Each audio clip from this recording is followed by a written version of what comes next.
Again, I want to welcome everybody here this evening. And as I often do on settings like this, I invite you to eavesdrop in because I'm not preaching to you. I'll be preaching to you 13, I think. So you're welcome to eavesdrop in, but I'm excited to just preach to you. Oftentimes during the school mass homilies, and certainly the case on Sundays, I've got to worry about preaching to a lot of different age groups, and it's an opportunity just to preach to you 8th graders here.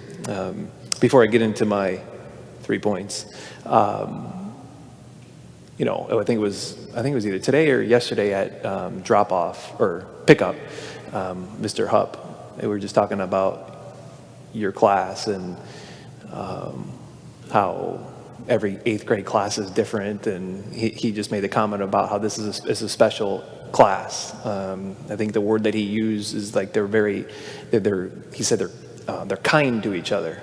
It's a great group, and I know all your teachers sitting here and behind you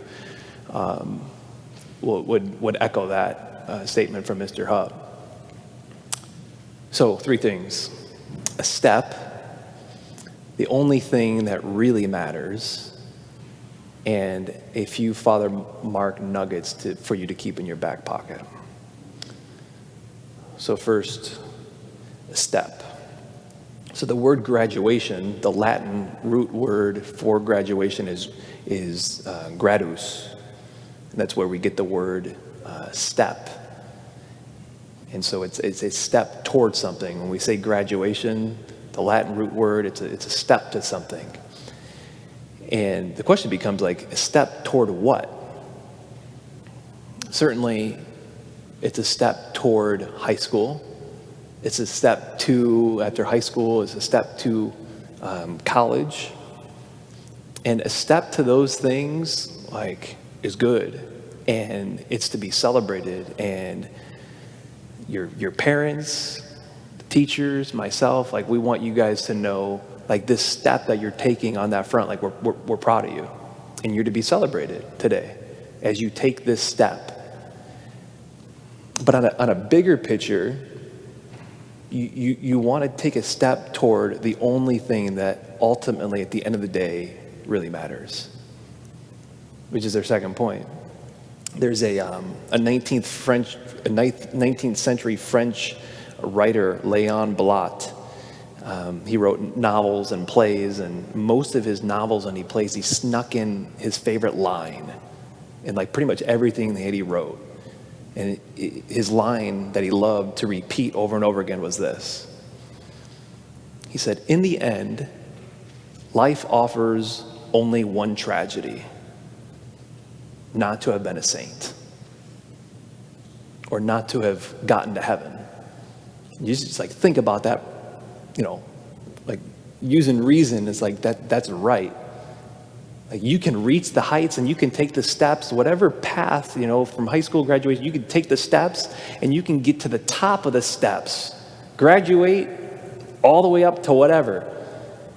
And if you end life not a saint, or if you end not in heaven, that's the only tragedy in life at the end of the day. Because the only thing that ultimately really matters at the end of the day is to become a saint. It's to get home. It's to be with him who created you. And so what you've heard me say many times, and it's worth repeating on graduation, it's fitting today, it's if you become the 50th president of the United States, and you call wherever I'm at the time and say, all excited, Father Mark, you never believe it. You probably saw it on the news. I just got elected the 55th president of the United States. I'm going to ask you, and I'm going to find out if you got there and you're a cheat, you're a liar, you just mistreated everybody on the way up to get there. You're a man or a woman of not high moral character. And if you don't know Jesus, and you call me, and I find all those things out, what am I going to tell you? What am I going to tell you? You remember? What am I going to tell you? Allison, what am I going to say? What am I going to say?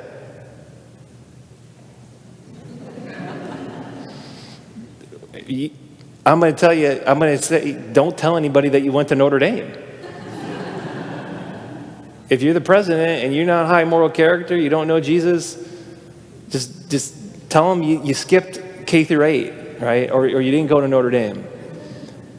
Mother Teresa once said, God did not put you in this world to be successful. He put you in this world to be faithful, to be in relationship with him, right? To follow him, as we heard in our gospel today, to be a saint, to get home. Which brings me lastly to a few Father Mark nuggets to keep in your back pocket. And really these are things that you know as what? 13 years old. These things you know deep down in your heart. But they're things that in the coming years, you're going to be tempted not to follow. There are things that you've heard in one way or another. All 5 of these things you've heard throughout your years here at Notre Dame. You've heard me say these 5 things, I know for sure, in one way or another. And these 5 things the Lord wanted you to hear.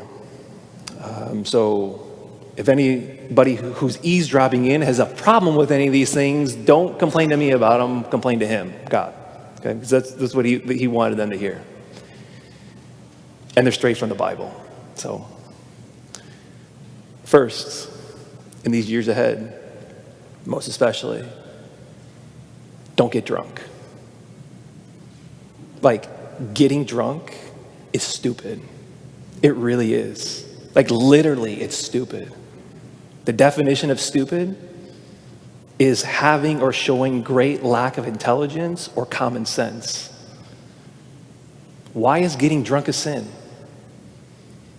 Because when you're drunk, you're not free. What's the point of freedom? To love. You're made for love. When you're drunk, you're not free. If you're not free, you can't love. That's why Proverbs chapter 23:21 says, the heavy drinker and the glutton will come to poverty, meaning they'll be deprived. They'll be left wanting. They'll be left wanting of what? Love. What you're created for. But you'll be tempted in the coming years to, like, you'll hear that in order to have a good time, you've got to drink too much to take the edge off. Be confident enough in who you are to say, I can have a good time without getting drunk. Because getting drunk is stupid, and it's a sin too. Secondly, don't let social media keep you from love. Social media can be good. It is a good. But don't allow it to replace authentic relationships. Because only in authentic relationships can you be loved and love others. And social media has a tendency to distract you from what is real. It has a tendency to distract you from what is important. It has a tendency to distract you from your responsibilities. And as you get older, you will have more and more responsibilities. And the temptation for social media to distract you from more and more of your responsibilities will become greater.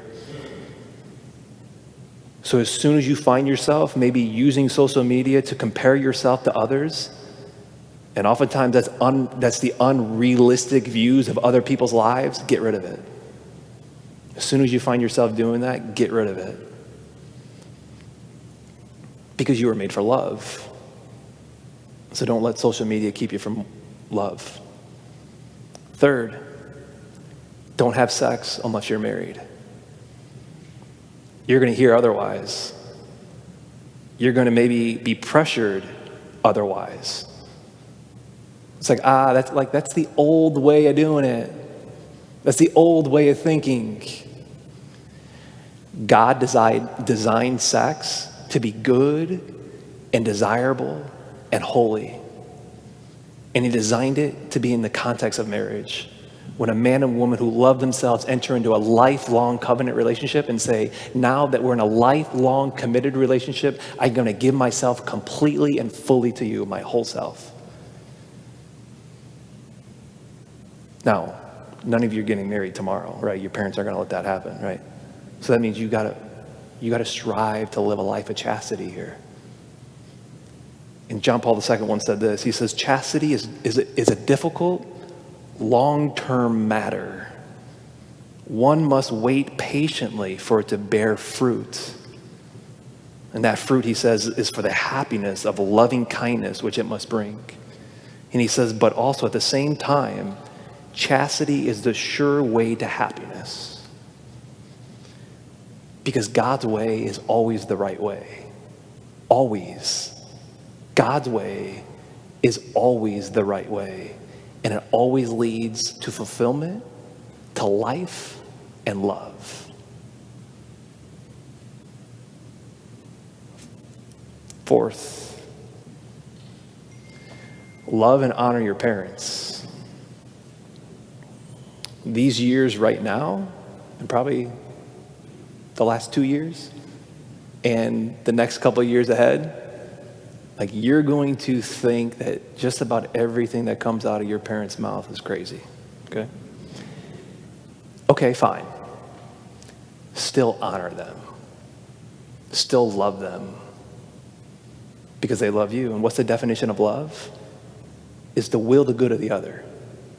Remember, love is not a feeling. So your parents may not have the best feelings about you. You may not have the best feelings about your parents at a given time or a given thing that they say. But know that they love you. And love, the definition of love, is willing and wanting the good for the other person. Lastly, 5, the fifth golden nugget. I had 20, so you're lucky I'm only giving you 5, okay? Fifth, remember who God is, that he's love, that he's mercy. Like, you're going to make mistakes. You're going to sin. We do. I do. And maybe some of those mistakes are going to be the things that I just mentioned. Some of the things that I just mentioned. Never forget who God is, that he's love, that he's merciful, that he'll always be there with his arms wide open, welcoming you back home. He died on the cross for your sins, for your transgressions. And you're gonna make transgressions. That's why he went to the cross, to save us and to give us abundant life. So put him first. Put him at the center of your life as you take this step. As you take this step today, make sure it's a step in the right direction. Certainly to high school and to college, of course, but on a macro level, make sure that it's a step towards sainthood. To become a saint. A step toward him who went to the cross for you and who is love and mercy itself.